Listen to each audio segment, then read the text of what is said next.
So in the ex-Mormon world, they have a quote out saying, it's particularly heartbreaking when former church members leave and speak out against the church. They are Judas. Sometimes it's better just not to engage with the Judases. Okay. Do you want to deconstruct that meme, or do you want me to? When you say the ex-Mormon world, as if there is an ex-Mormon world. Right, I know. And we all fit in that. Yeah. But wouldn't you think that one of the values that all ex-Mormons would share in common would be a desire for the truth instead of falling for other people's lies? Exactly. Right? Yeah, because there's no way of accurately, like I can share a little piece of what that experience was for me, but it's not going to be anywhere near as profound and meaningful to someone else as it was to me in that moment. It doesn't even scratch the surface of that. And you can't express those kinds of things in words. And we get so hypnotized by words and communication and whether we're saying the right words or we're saying it in the right way, or we're doing it. And it's all, I don't know, it's all these imperfect symbols that are representing sloppy understandings of a fraction of reality, that most of it we just have no clue.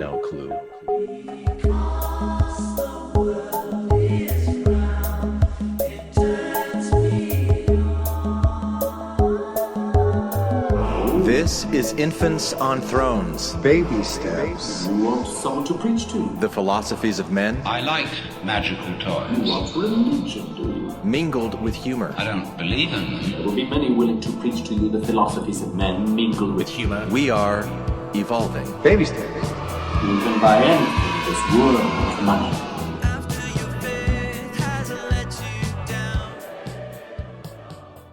Look for the good in everything. Look for the people who will set your soul free. It always seems impossible until it's done. Look for the good in everyone. All right, welcome back to Infants on Thrones. I'm Glenn Ostland, and this is episode 795. General Conference Review, Part 1. False Exmo Judas memes and imagined flowering wound prick blossoms. I don't know, I think that's one of my favorite titles ever. And yeah, there will be at least one or two or maybe more General Conference Review episodes coming up. And if any of you want to come on to talk about your reaction to anything related to this last General Conference, shoot me an email at infantsonthrones@gmail.com and let's talk. But today, I'm joined once again by Wendy Jensen, my podcasting partner over at Empowered Former LDS, the podcast, to talk about her reaction to this recent General Conference, or at least to a specific meme that was created in response to one of the General Conference talks. Because what do you do when you realize that your feelings that you're feeling are valid and true, but the reasons that you think that you're feeling them are not? That's pretty much the topic for today's episode, so hang on to your hats and glasses, because this here's the wildest ride in the wilderness. And we'll just talk, Wendy, and then we'll see afterwards if any of this is worth using. But Yeah. So the episode that we did with Cindy, at the very beginning of it, you came into that like really, really triggered because of this meme that was out there. The Judas meme. All right, I want to hear this. What did you just hear, Wendy? Well, it came across my group about a quote from, what's his name? I don't know. I'm going to have to really back this up, but he says it's particularly heartbreaking when former church members leave and speak out against the church. They are Judas. Sometimes it's better just to not engage with Judases. So yeah, I just gave my 2 cents, and it's pretty fiery, and I did not withhold. It's all a little bit on fire. And so maybe this is like our first public retraction, or what do you call that? Like when you write in an editorial, it's a retraction, right? When a newspaper's Yeah. like, yeah. So you were pretty angry at what Neil L. Anderson had said until you realized, oh, he didn't actually say it or something like that. So Yeah, he was talking about being peacemakers, and he was kind of defending the members of the church and all the wonderful things that they've done for the church. And pointing out that we interact with people of different faiths and that we've done all these great, marvelous things. I'll be honest, after I listened to the talk, I was just as triggered after listening to the talk for different reasons. really? And I was about the whole Judas thing. But so in the ex-Mormon world, they have a quote out saying, you know what, I really just want to get it. Yeah. And like when you say the ex-Mormon world, as if there is an ex-Mormon world. Right. I know. And we all fit in that. Yeah. But wouldn't you think that one of the values that all ex-Mormons would share in common would be a desire for the truth instead of falling for other people's lies? Exactly. Right. I do. And actually somebody spoke on that on my Facebook feed after I totally raged about it.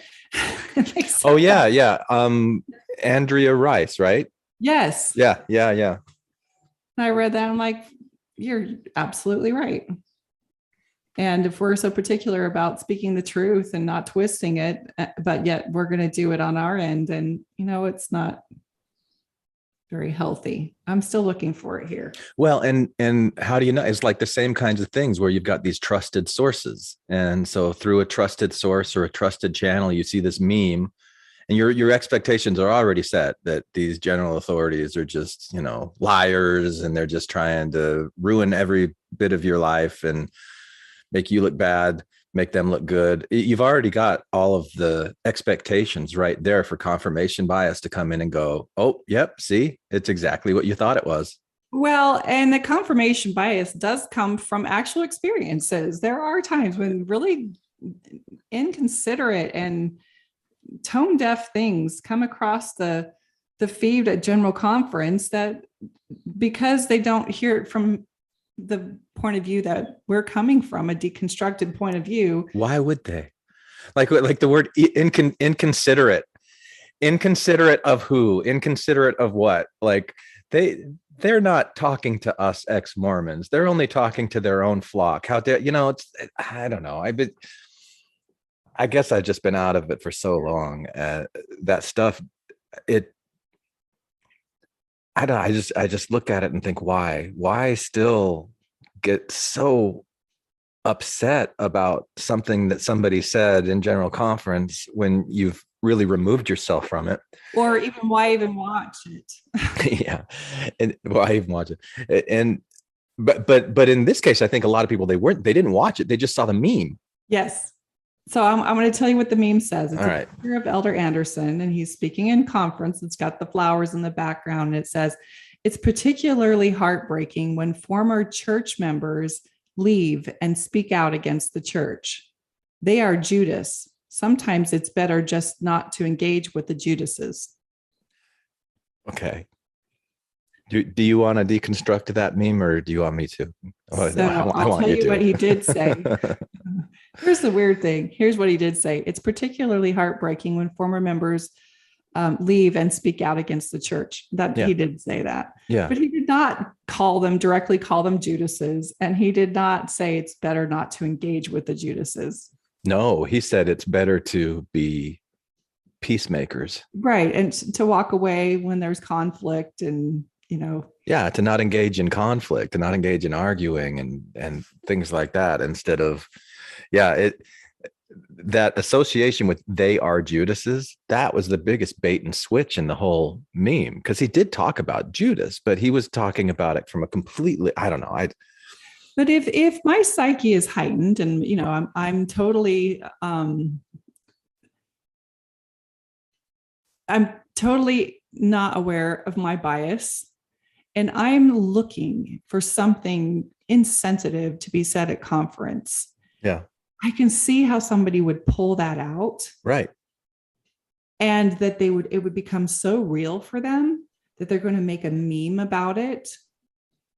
And then to watch it explode and watch it get momentum and traction, and then have to retract that and say, you know what, I didn't really give it a fair assessment. And the Did way that happen?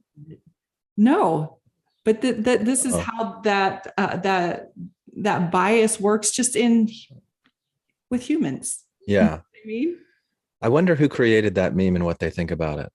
I'm not sure if it was done like on Reddit or Exmo something. It would be interesting to find out, because for me, at first, when somebody caught me on it, so that's not really what was said. I watched myself defend myself, and you say, well, it was close enough. Yeah. And then I said, well, and what does that mean? It's close enough. bad things, and they misquote us, and so we're justified. And I'm like, this is ridiculous. Of course, I want that. I don't want to represent that. That is the most immature thing I could imagine.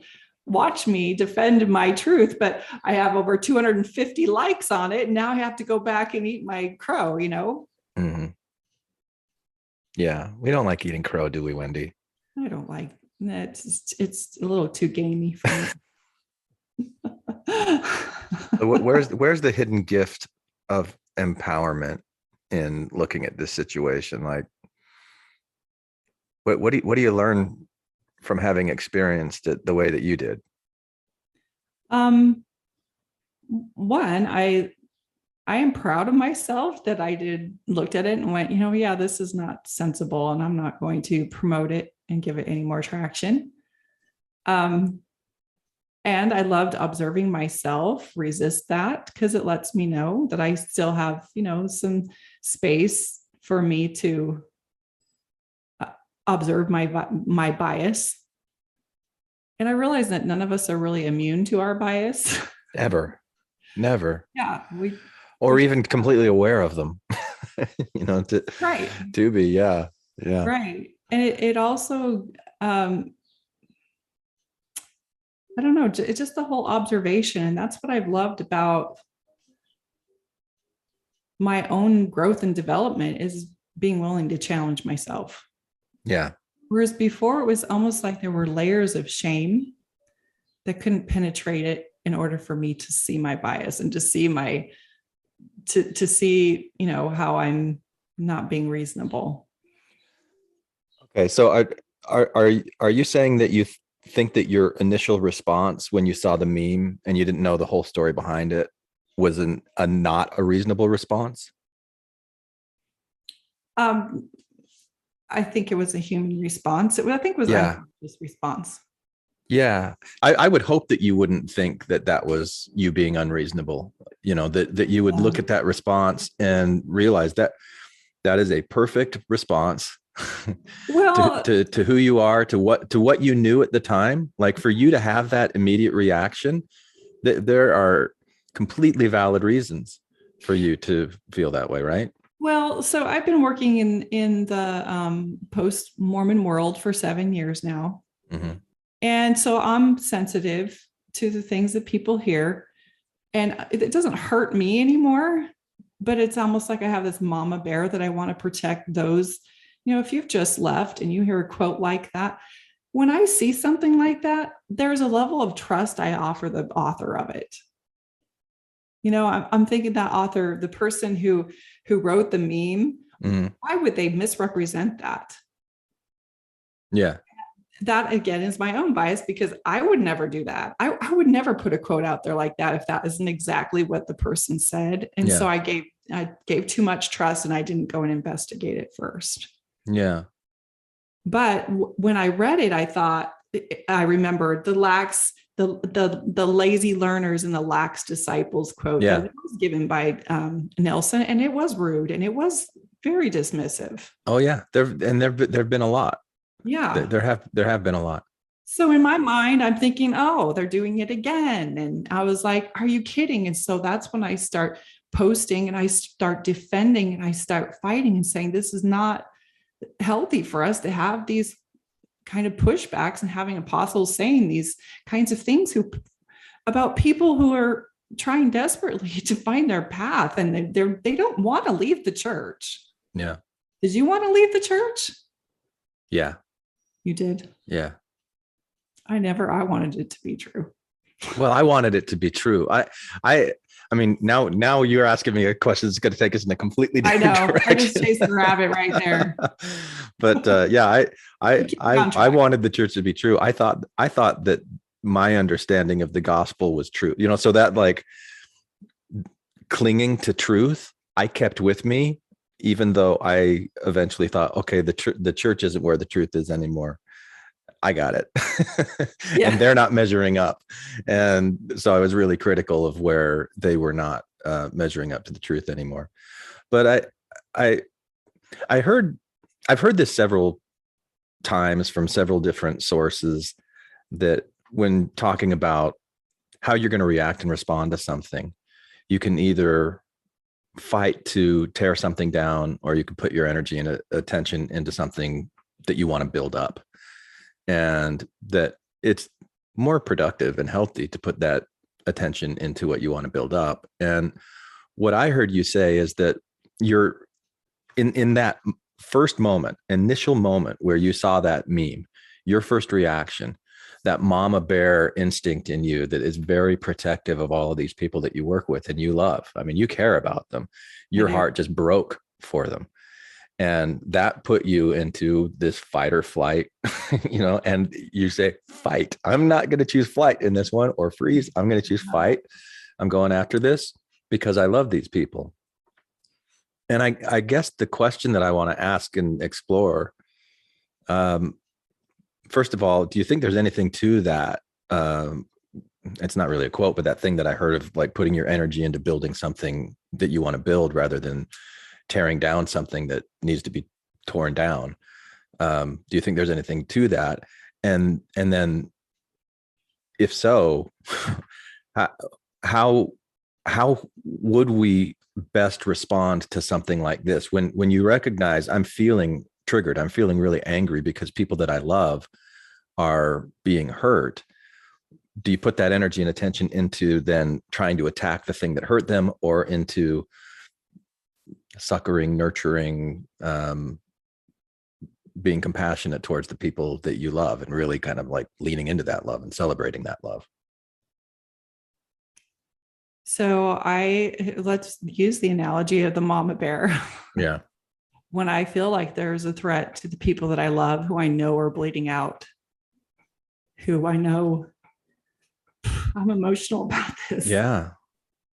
Who I know have given their all.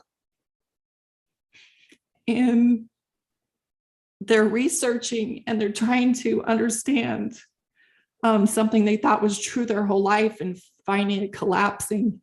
It's so destabilizing and it's so scary, and you feel like your whole world is collapsing. And for somebody who you've seen in a position of authority to say something so dismissive and irresponsible, and not realize that the damage it does to a person who's in that very vulnerable place. Like a mama bear, I want to scare you. Get away from my cubs. And then I want to get my cubs to safety. And so I think there are two things going on, that it does need to be called out, and that there is power in finding the ability to articulate what those kinds of things, if I'm not hearing it and I'm tone deaf because I'm in one camp. I know I'm using real big generalizations here, but what you're saying is really hurtful. My goal in everything that I post that might be a push against the church is trying to help them understand how what they're doing is hurting people. Who is doing is so the doctrines and the behaviors and the cultural attitudes and things about people who leave. So in this case, where it was Neil L. Anderson that was giving this talk over General Conference, you'd really like to get the message through to Neil L. Anderson that what he's saying is hurting people and he needs to stop. Yes. Or the people who position him as a power of authority and speaking for God. I mean, let's remember, Glenn, that these men, we're conditioned to believe they're speaking for God.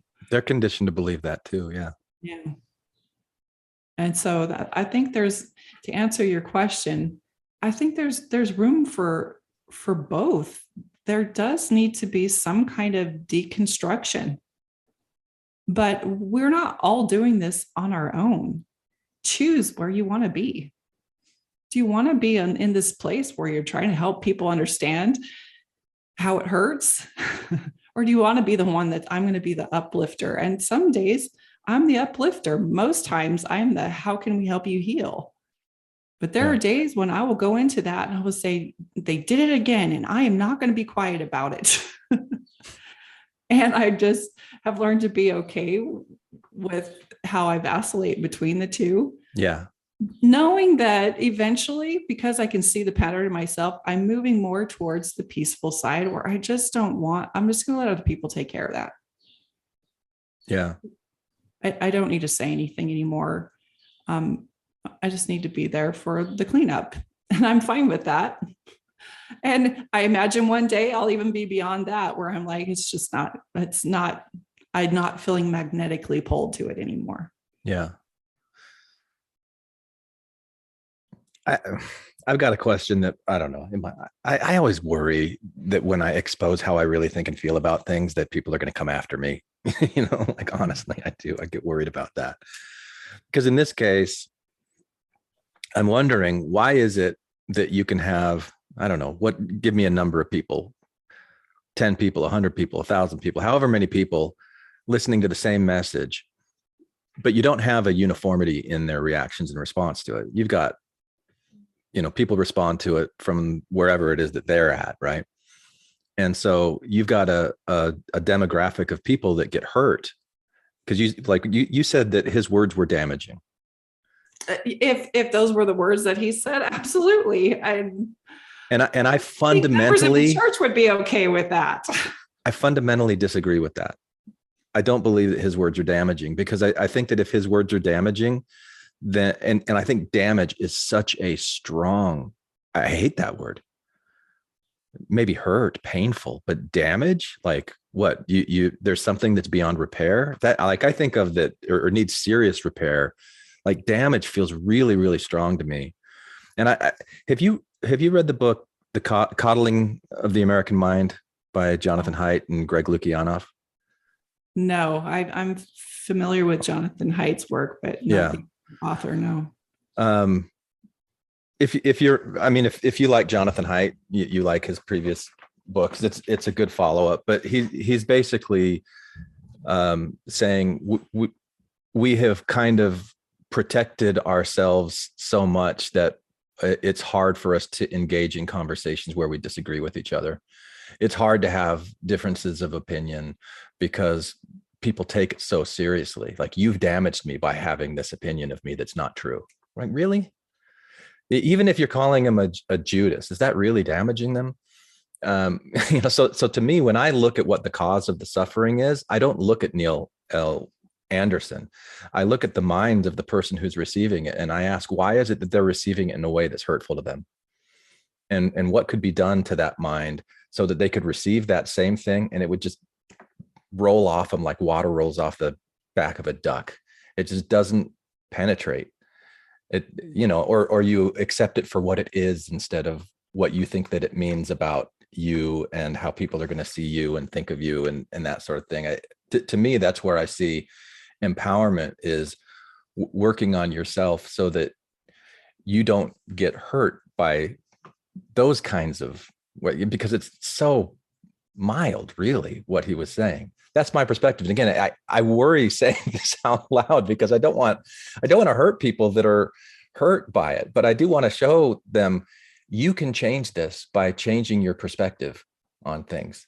You can make that change and shift. And like we've talked about the power of asking questions. I had this thought last night as I was stretching, and my calves were really tight and sore. My hamstrings really tight and sore. Like if I get up and start walking around, I was really, really stiff. So I had to stretch a bit. And I thought about that with like the mind. with when I've got certain beliefs or certain expectations and I haven't asked questions to stretch those out. Anything that comes along that makes me have to move and stretch that is really painful and it's rigid. And that the more you ask questions, the more you challenge your own assumptions and beliefs and expectations about the way that things are, I think the more flexible your mind can be and your heart can be in receiving things that don't seem like they should be there. But the process of asking questions and exploring that can make it easier. The next general conference, when somebody says something insensitive, instead of really getting worked up into this place of like, I can't believe it. I don't know. I haven't seen the kind of response where people are, anyone that I'm aware of is like devastated or paralyzed by it. It's more just kind of like, yeah, see, look at how awful the Mormon church is again, and blah, blah, that sort of thing. We're going to prove to everyone that we're getting hurt. Yeah. So a couple things about that. Yay. First of all, the word damaged. Yeah. I agree with you. I agree with you. And it's interesting as I talk to some people and clients and other people who work in the coaching field, working with people who are deconstructing, they'll use words like, I heard the other day, it's so violating to me. Yeah.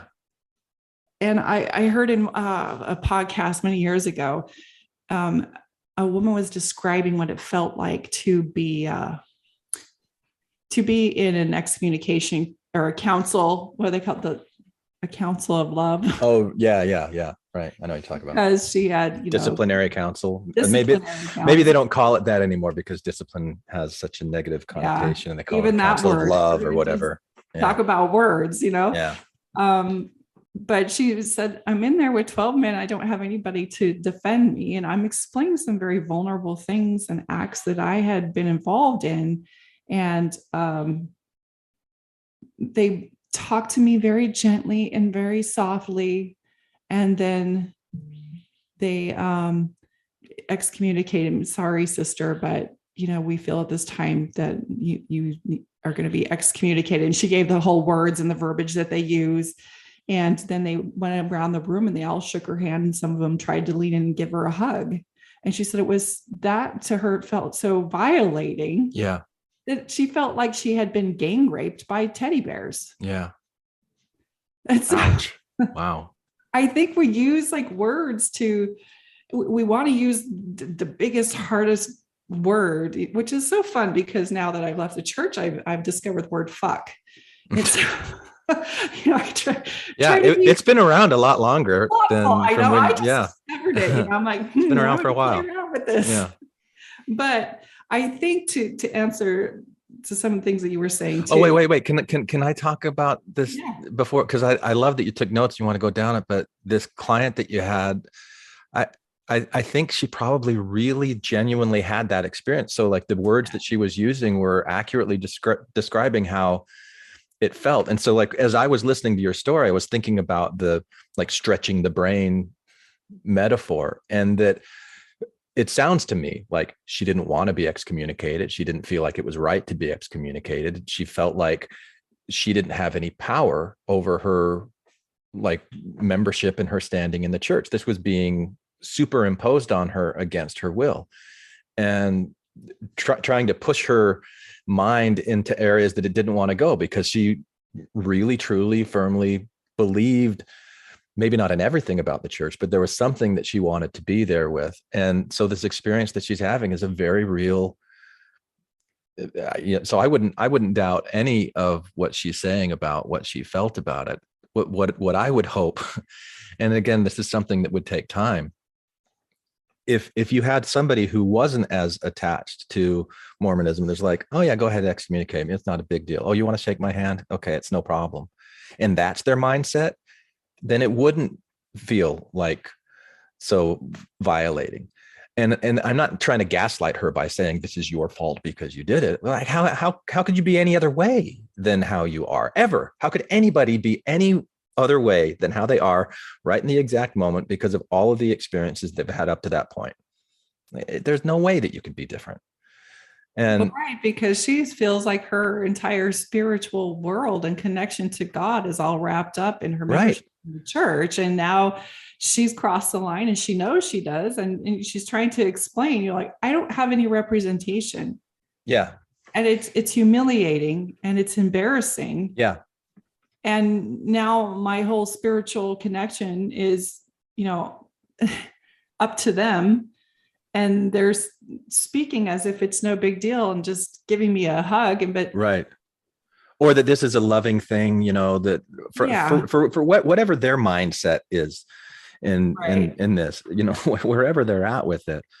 But I would hope, maybe even expect that in time, this feeling that she has to want to be connected to her eternal blessings, whatever those are for her, we're connected to God, connected to source, connected to whatever, that she would feel and recognize, oh, I was told that this had to be spoon fed to me through the ordinances of the Mormon church and through the priesthood, but it doesn't. I recognize that that's not true. I still don't quite feel it. Like the way that I feel about things hasn't caught up to my intellectual understanding that it's not true. But over time and other experiences, it will, and it'll settle into it. So right now you're going through a really, really hard time, very understandable. And let's sit together and go through this as long as you need to go through it, and try to avoid consuming things that are going to prolong this experience for you, this pain for you. Try to do things that will help alleviate that pain and pressure. And I think when you were talking about your response to the meme and your mother bear instincts come up, it's because you're trying to protect something that you love. Mm-hmm. I think to me, that's the big secret and key. You find what it is that you love, and then you lean into that. Like I am going to love this thing that I love, instead of spending so much time mourning how people have taken it away from me. And now I'm upset at those people because I don't have power. They took it away from me. Well, guess what? You've got power. You had power the entire time. You were just told that you didn't. You never really learned how to use it or how to develop it, but you can now. You're free from that. And maybe feeling alone, like I need somebody to teach me. You don't really. I mean, you just need to learn how to trust yourself again, which is hard to do. Yeah. But yeah, my approach, I know when I talk with people, it's like just kind of flipping a switch, or people will think about that Book of Mormon musical song about turn it off like a light switch, just change it. Just change it. Just you realize that the priesthood isn't what it is. So just change everything, like for me, I can do that pretty quick. I know other people can't do it pretty quick. But that's funny. I had a cute client today. She's like, I'm so afraid of being excommunicated. I'm like, well, you've already left. You haven't gone. She's like, and this is why. Yeah. And I thought, oh, she's going to say something like, it'll be humiliating. And what will people think of me? Yeah. Well, that's the biggest, I think that's probably the biggest thing. Yeah. I just assumed that, but this is really what she was worried about. Oh, her. I'm afraid that when my mom dies, I won't be able to be in there. If I don't have membership, I won't be able to be in there when they dress her for her funeral. Oh, that's the only value that she places on her membership in the church. Yeah. But that's still that's got to be a pretty big thing. If she's been thinking about her mom's funeral and how important it'll be for her to be there, and, yeah, that's a hard thing to try to let go of and go, oh, I can't do that now. I always wanted to, and I can't now. But I think to what you're talking about, I think as we increase our consciousness, it happens gradually. Yeah. It happens, and we have to give ourselves grace and compassion for where we used to be, and where we are now is not where we're going to be 10 years from now. Yeah. And to just look at that and say, oh, I just used to make such a big deal out of so many things. And the more you increase your self-awareness, which is the self-empowerment we're talking about, the less victim-y life feels. Yeah. You just notice that you're in a victim triangle, and you just like, okay, I don't want to play this role anymore. And you can just opt out. But when you haven't experienced that ability to just opt out, it seems too impossible. like we put too much meaning on it and it's too intense. And I want to make everybody responsible. I want to make everybody understand. I want somebody to apologize. And we just get so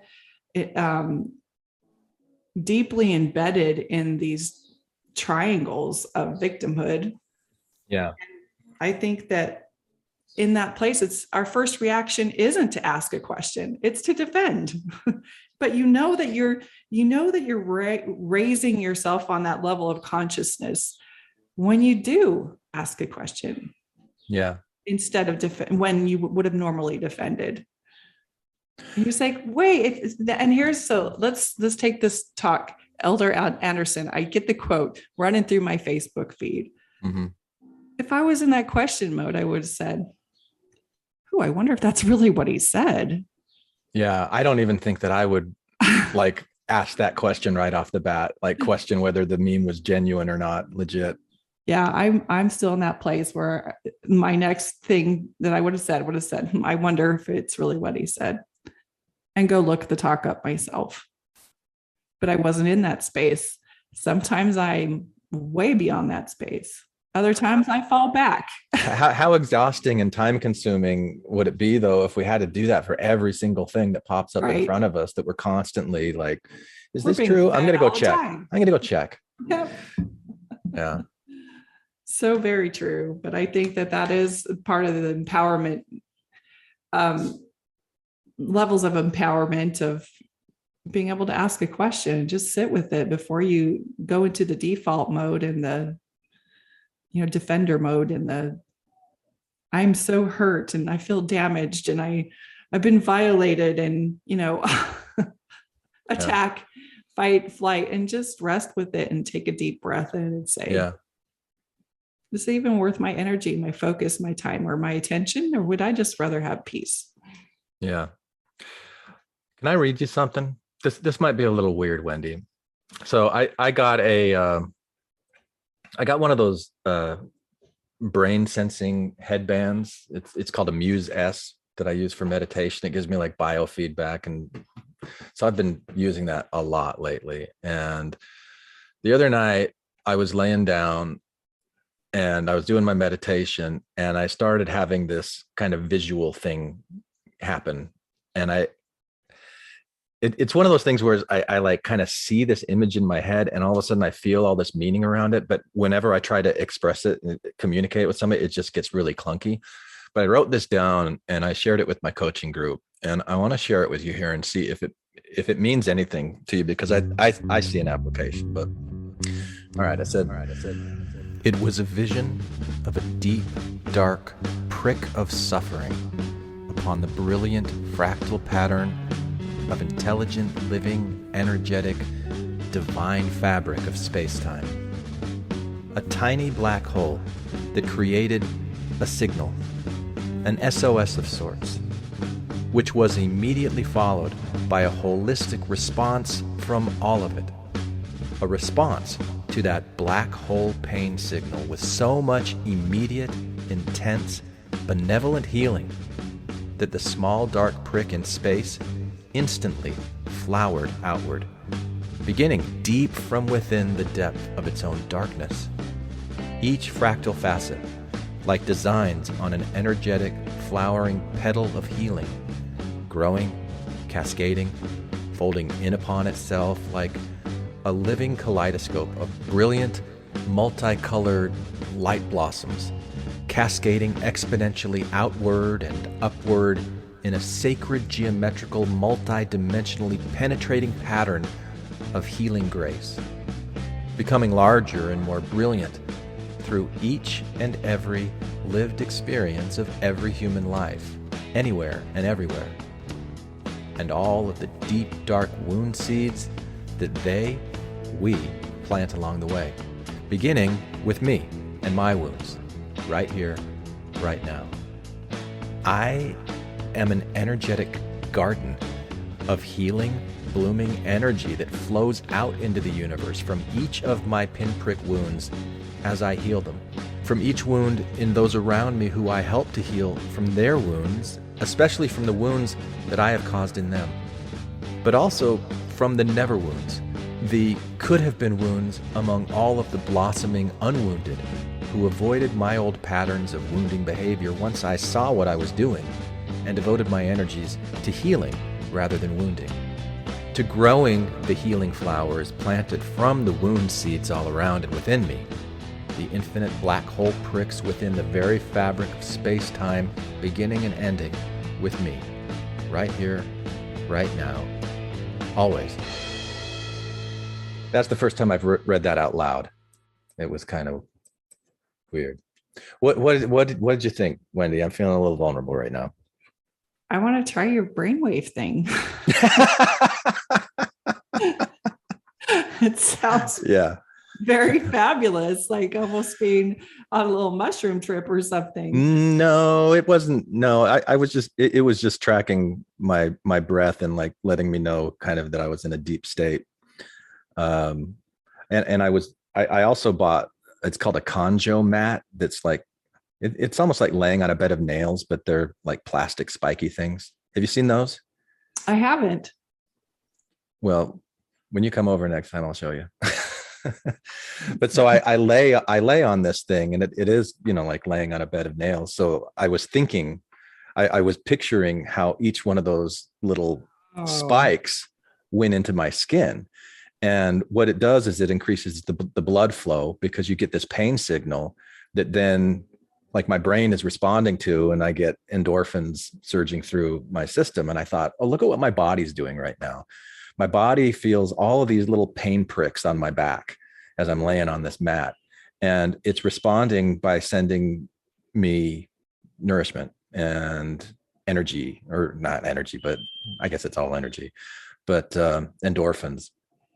And it creates this feeling almost of euphoria after doing it for like 10, 15, 20 minutes, laying on that mat. And so then I was just thinking about that. And then I started thinking about that in the context of anybody in any wound, and, everybody being part of the fabric of space-time. Anyway, so that wasn't necessarily from the headband. That's more just kind of everything I was experiencing and pondering as I was experiencing it. No, I think it's beautiful. And I love that you put words to it to articulate it, because I think the more, a lot of these spiritual experiences are hard to express in English, in the English language. And that's why I have more respect for Sanskrit, because it has so much meaning behind each word. But it also explains why, I don't know, the more conscious we become, the less we have to say. Yeah, really. Yeah, because there's no way of accurately, like I can share a little piece of what that experience was for me, but it's not going to be anywhere near as profound and meaningful to someone else as it was to me in that moment. It doesn't even scratch the surface of that. And you can't express those kinds of things in words. And we get so hypnotized by words and communication, and whether we're saying the right words or we're saying it in the right way, we're doing it. And it's all, I don't know, it's all these imperfect symbols that are representing sloppy understandings of a fraction of reality, that most of it we just have no clue about. But you know what? I can't help but wonder that when you get me a concho bed, is that what you called it? Kanjo mat. Conjo mat. Yeah. That's the brand name. I can't help but wonder if I'm laying on there for a minute and your words don't come to mind, and makes a lot of sense to me suddenly. It's just being able to capture that moment where we're having an experience. And yeah, maybe it doesn't make sense to other people who haven't experienced it, but when they are experiencing it, they're grateful for those words, because it explained their own experience. Yeah. Well, it's hard to explain what I'm trying to explain at this point. Yeah. The thing that was really beautiful to me about it, and I hope validating for anybody who's ever in pain, and I include myself in that, because there's times where I'm in tremendous pain, emotional pain, and all kinds of insecurities and anxieties and things like that. that there is it's a call for healing, you know, and there is a response, just like my brain sending those chemicals. But in this community, in the ex-Mormon community, when there's pain and there's suffering, there's mama bears like you that say, all right, I'm going to come and I'm going to bring healing. I'm going to help you. And I want to tell off some brethren before I do. Yeah, you know, maybe, and maybe that will help, and maybe it won't. Yeah, probably doesn't do anything. Maybe that won't do anything anyway. You know, because the other thing that I am hyper aware of is that any activity that we do and we repeat, we get better at doing that thing, and it becomes it just becomes a more permanent feature of our neural architecture, of our neural landscape. And so if it's fighting against something and we're fighting, we're going to get really, really good at fighting. And if it's not very effective, what we're doing is fighting. It just keeps us in that state of like needing to fight something, instead of developing the habit of compassionate understanding and nurturing first yourself and then others around you, and doing that from as calm and clear and compassionate a place as possible. You know, like, what habits are we developing? Yeah. There's a sequence to it though.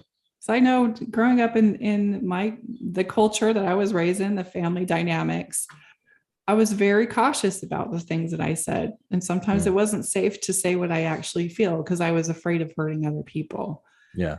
And then when I started to learn some things, and that life isn't really the way people are telling us, and I found I had a voice, and I knew that if I voiced those things that I was going to get pushback and people weren't going to think fondly of me anymore. Yeah. And that they might have sounds familiar. Yeah. And so it's that space of vulnerability, but you know what, I'm going to say it anyway, kind of thing. And then you get stronger with wrestling with that feeling. And then you're going to like, how far can I take this? And then you might start the fighting, and is the fighting worth it? And you notice how you feel while you're fighting, and you're like, yeah, you know what, this is boring. It doesn't interest me anymore. It's not getting to where my soul wants to be. Cool. So any final words to kind of wrap this one up, Wendy? Because I like it. I like this conversation that we had. Me too. Well, I like it more. I will let you like it more. But I will ask the question, I wonder why he likes it more than me. And does he how does he know he likes it more? Yeah, I know. I probably don't. I just want to be the best. I just always want to be the best at everything. Wendy, don't you? I thought that was something that we shared in common. Yeah, I gave up on that one a while ago, but Did you? I just want to be happy. But I kind of want to look cool while I'm doing it. Don't need to be the best. But I am thinking about how this applies, and that's the story of the 4 roses, the 4 white roses that I give.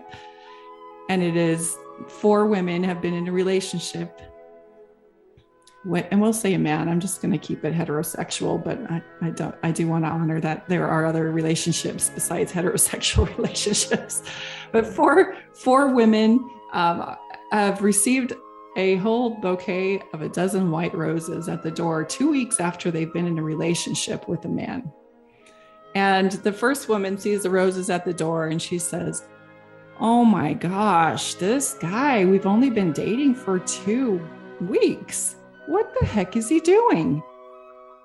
And the second woman opens the door, sees the roses and said, oh no, what did I do? What did I do? And she starts thinking in her mind how she might have destroyed this relationship. Well, the third woman opens the door and she's like, oh no, we were just starting to have a relationship. And the fourth woman opens the door and said, white roses? I wonder why he sent me white roses. Because the first woman, what white roses meant to her was that she's going to get married, and it's a proposal and he wants to marry her. And she's like, after 2 weeks, what? And the second woman white roses meant that everything is over. That's the end of the relationship. And the third woman, white roses meant to her that I'm trying to remember what the third woman was. Oh, that he had died. Because her grandma always talked about white roses and death, and they just had different experiences in life where white roses, the meaning of a white rose meant different to each of them. And because there was no explanation on the card, then they were left to discern for themselves what it meant, and they automatically lean into their bias because of their experience. Yeah. My hope is that I can be the fourth woman and just say, white roses, I wonder why he sent these, because that's how you're going to find out. You have to ask the question. Yeah. And even that fourth woman, I mean, she's responding that way because of her conditioning as well. Her biases that lead her to that is, I think in the case of like stretching your mind to ask questions, like after if you're one of those women receiving the roses and you have that initial response, whatever it is, then going, oh, what else could this mean? Right. What else could this mean besides this? And really kind of stretch yourself to go, okay, it could mean this. It could mean this. It could mean this. It could mean this. There could be things that I can't even think about right now that it could mean. And I really don't know what it means. So that kind of does put you in that position of the fourth one, like, I wonder what this means, of curiosity, because I realize it could be a lot more than what my initial reaction thinks it is. But I'm always going to have that initial reaction. And that initial reaction is always going to be based on my unique set of experiences in life. It's not going to be what other people necessarily have said. So very true. Yeah. The thing about this story, though, is that there was a sender, and he had an intention. Yeah. But who knows? Once she asked him, he could have said, I don't know. They sent you white. I ordered yellow. Yeah. Yeah. And you never know. The guy who sent the roses might have sent it to the wrong address. It's true. He was intending to send it to a woman, but not one of these four. It was it was somebody else. He got it wrong, But yeah, there are intentions. But I know we got to end this right now, but it just brings up this really interesting thing to me about how many times we argue with people, and even like our loved ones, our family members, because the way that they see things isn't the way that we see things, and the way that they understand it isn't the way that we understand it. And we think that our understandings, like our conclusions, have to add up. Like, why do we think that? And I've been thinking about this for a long time. I think it has to do with our school system. I think it has to do with the way that we were raised from the time that we were so young, that we were quiz. Can you remember the right answer? Do you know the right answer? Oh, if you don't know the right answer, then don't raise your hand. If you say the wrong answer, then you don't deserve to be heard. And we've just been conditioned over our lives to think that if what we say doesn't line up with what most everybody else around us is saying, that there's danger and it's wrong. And you'll be rejected or abandoned. Yeah. And then there's that fear that every single one of us has experienced to one degree or another, I think. So true. Well, I'm glad you think that it's true, because if you didn't, I would think there was something wrong with me, or I would think there was something wrong with you. But all right. Thanks, so Wendy. Good. I feel really empowered. I do too. Thanks for sharing your words too. Welcome. I'm excited to get on your conjo bed. Yeah. Do you feel more empowered after this conversation than you do entaquilid? More empowered than entaquilid? Yes. I made up a word. Entaquilid. Yeah. Meaning that you had too much tequila. Yeah, I feel more empowered than I do tequila. Yes, I do. I get what you were asking just then. Entaquilid. Yes, yeah, I'm more empowered than I am tequila. Put down the weapons that you use against yourself. You don't need them anymore. Hey there, thanks for listening all the way to the end. Now, I really hope that you enjoyed today's episode. I have more to say about this topic, and I'm going to do that with a follow-up behind-the-scenes sharing time episode on Patreon. So, If you're in a position where you can throw me a few dollars each month to support the work that I put into creating this podcast, please come and support me on Patreon, where you'll also get access to additional content. Did you know that I also create sharing time episodes that are available only to Patreon subscribers? I've been doing that for a few years, so there's a lot of content there that you can have access to. So please come and support this podcast if you can. I greatly appreciate it. Hi, this is Hillary. Matthew, Ryan, Carol, Keith, Ashley, and I like to play bingo online while listening to Infants on Thrones. You can comment on this episode on the website, infantsonthrones.com. And if you really like what you hear, give the Quorum a 5-star rating and write a short review on iTunes. I did. Anyone for the closing prayer? My worst crime is an inside job. Dark thoughts taking over like an inside mob. I tune into the scene between the eyes and take a breath. Thank you for listening to Infants on Thrones. I sit still and watch the thoughts float past me. Never mind the future, never mind what the past be. I like to jump and let the universe catch me. 3-4, watch the beauty blow past me. I keep my pockets light, destination in sight. Keep my actions elevated to compassionate heights. I'm walking past the fight, laying down on Sunday night, choosing love when I pick up this mic.